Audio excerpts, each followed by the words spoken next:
Megalo shoutout po sa lahat po ng Tekram community at ito nga po sa Rory TV Vlog. Sa inyo na naman po ay magbibigay po tayo uli na ating konting reaction about nga po dito kay Ninang Stephanie na hanggang sa ngayon po ay patuloy pa rin ang pakikipaglaban dito sa Sokmed, di ba? Hindi tumitigil sa kanyang pagpo-post hindi natin bakit ganyan siya na hindi pa rin mahinto-hinto o matigil-tigil yung pagiging bitter niya dito sa mga family malalastas at dito kay Ma'am si Marie or patama niya sa post niya po di ko alam kung si Ma'am si Marie or si Michelle Japina na talagang sinabi niya po doon sa kanyang post ako na po sagot sa kahirapan ko, di ba? Kumbaga parang sa ganun po para po siyang batang maliit na patuloy na nakikipagagawan sa isang lollipop o sa isang tsokolate na bar nuts, di ba? Parang ganun Kasi parang nakikita natin dito sa mga post niya talagang nandun pa rin po yung kanyang pakikipaglaban. Kasi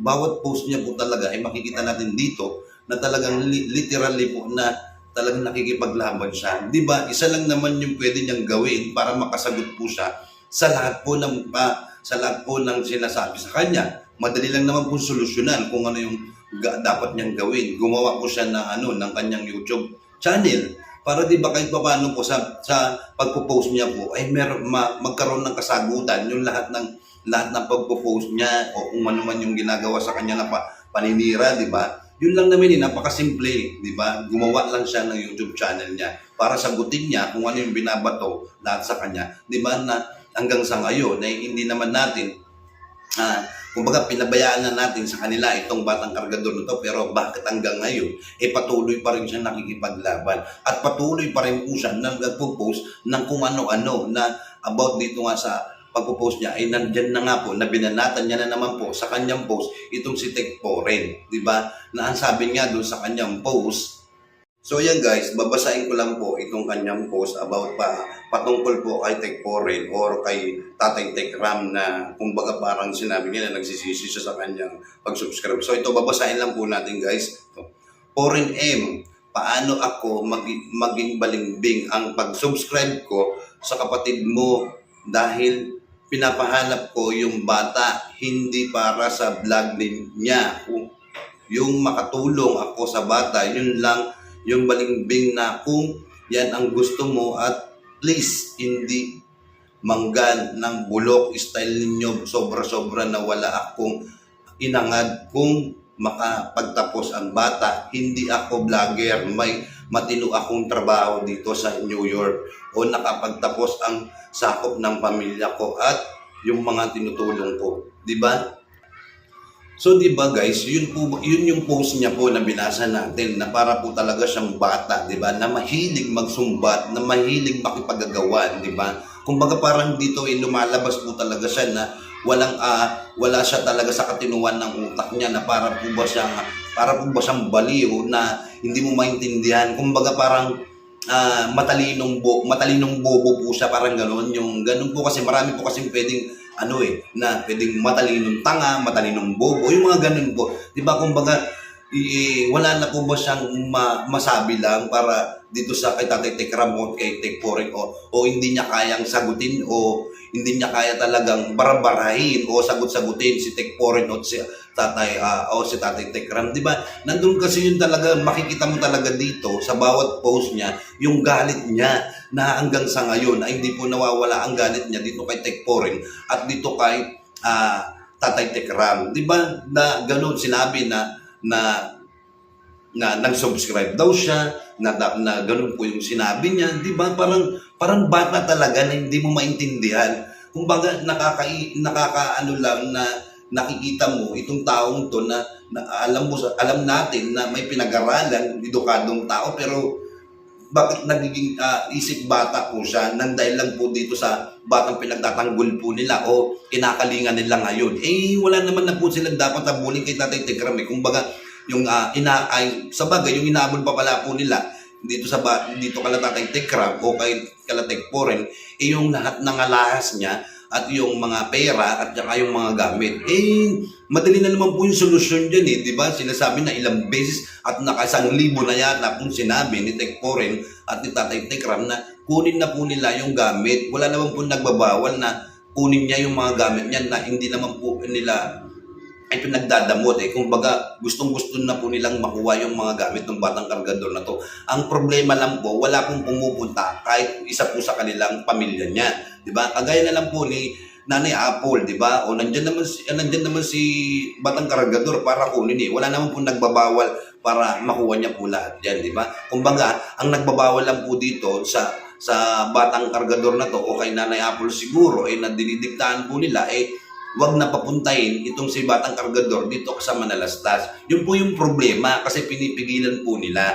Nandun po yung katotohanan na talagang ayaw na ayaw po nilang makarating o makapunta uli itong batang kargador na ito dahil alam kasi nila talagang babaligtad o mababago yung takbo o mabago yung isip ng bata, 'di ba, na baka iwanan sila, 'di ba? Nandun kasi talaga yung yung point na kung ano yung kinagagalit niya sa inggit, sa yung sobrang galit niya. Bakit sobra-sobra yung galit niya dito sa family Manalastas? Wala naman na yung batang kargador na to, di ba? Yung tutusin, yung mga binigay mo lahat, yun lang ba yung hinahanap mo? Kailangan ba bawat singkong kusing o singkong duling na naibigay mo, kailangan nilang isoli? Paano pa nilang maisusoli yun? Bigay na nga, di ba? Kung sa pagkain, yung hinahabol mo yung pagkain, nandun na sa septic tank, di ba? Kung ano yung gamit naman, nandyan naman sa kanila, pwede naman lang lahat ibigay. Kung ano man binigay mong mga damit or material na bagay o pera, pwede nilang ibalik yung hinahabol mo, di ba? Nagtataka lang naman sila, di ba, na nandyan na sa inyo itong bata, pero andyan pa rin yung gigil mo na makapagiganti dito sa pamilyang Manalastas. Nakakatawa lang kayo na sa patuloy nyong paggamit dito sa batang kargador na ito, andun pa rin yung ninyo, hindi pa rin nawawala yung galit nyo. Di ba? Tingnan nyo, gamit na gamit nyo talaga itong batang kargador na ito. Tingnan mo sa post mo, di ba? Sa live ni Lola Daisy, di ba? Nandoon pa rin yung mukha ng bata. Di ba? Ayaw nyo nga papuntahin, ayaw nyo nga ipakita yung bata Ganyan po ba kayo? Ganyan po ba yung gusto ninyo na hindi makita ng mga sponsor itong batang kargador na to? Natural, gustong-gusto po nilang makita yan kasi nga po dahil ini-sponsoran nila, minamahal po nila, sinusuportahan sa lahat ng luho niya. Diba? Kaya nga siguro ganyan na ang ginagawa ni Nang Francis o Francesca na ayaw niyang ipakita itong batang kargador na to, gusto niya siya lang yung makasama na itong bata, di ba? Na parang yung lahat ng pag-uusap nila at saka yung mga kinakausap siya o pinagpapayuan siya sa inyo lang maririnig. Wala na siyang ibang maririnig pa o wala nang ibang magpapayo sa kanya. Gusto nyo, kayo na lang. Di ba? So yun lang yung nakakapagtaka sa inyo talagang bakit patuloy kayong nakikipaglaban. Di ba? Nandyan kung galit na galit ka kay Ma'am Shimari, bakit hindi mo ipinpoint lahat ng gusto mong sabihin or kay or kay Michelle Japina na patuloy mong pinopost, 'di ba? Yung mga salita na apon sagot sa kahirapan, 'di ba? Para bang nakakatawa ka lang na masyado kang galit na galit kay Ma'am Shimari at kay sino man sa dalawa, no? Na parang bully ka na parang 'di ba? Ikaw na nga nagsabi na masama maging bully, di ba? Pero bakit ikaw hanggang ngayon patuloy kang nakikipaglaban, pinapatuloy mong pinaparinggan, pinapasaringan itong si Ma'am Shimari, Michelle Japina, si Tek Poren, ang Manalastas family, di ba? Nakakatuwa lang kayo na hanggang sa ngayon hindi pa rin nawawala yung galit nyo sa puso ninyo. Dapat dahil nga may pinag-aralan ka, marunong malawak yung kaisipan mo malawak yung pangunawa mo sa mga tao, di ba? Lalo-lalo na dito kay Tatay Tekram, di ba? Dapat maisip mo na, oo nga, di ba? Kung hindi dahil kay Tatay Tekram, hindi ko nakilala itong si Batang Kargador, di ba? At hindi ko nakilala itong mga kasamaan ko ngayon na si Lola Daisy, si Francesca, si Rexy Cruz, at si Maldita, di ba? Kung hindi dahil kay Tatay Tekram, hindi mo makilala yung kamukha mong mga wakwak, di ba? Dapat magpasalamat pa kayo kay Tatay Tekram at least sa 5 taon na inalagaan niya itong batang kargador na to, at least napabuti yung buhay niya, di ba? Sa loob ng 5 taon. Kaya lang ngayon, isinira niyo yung buhay ng bata, winakwak ninyo, di ba? na mukha ng dugyot, di ba? Na hindi na siya fresh o wala na yung pagiging parang dissenting niyang tao. Kumbaga wala na eh. Naubos na, parang nasimsim na lahat ni Francesca, lahat ng pagiging sariwa niya. So yan guys, yan lang yung masasabi ko dito sa ating video na ito o sa reaction natin sa bawat post nitong si Stephanie na hanggang ngayon hindi matahimik yung kaluluwa niya. So yan guys, maraming salamat po sa lahat po ng mga subscriber po ni Rolly TV Vlog at saka sa lahat po ng gusto mag-komento o mag-comment dyan sa ibaba ng video. Malaya po kayo makapag-comment dyan. Ayan, God bless po sa inyo lahat.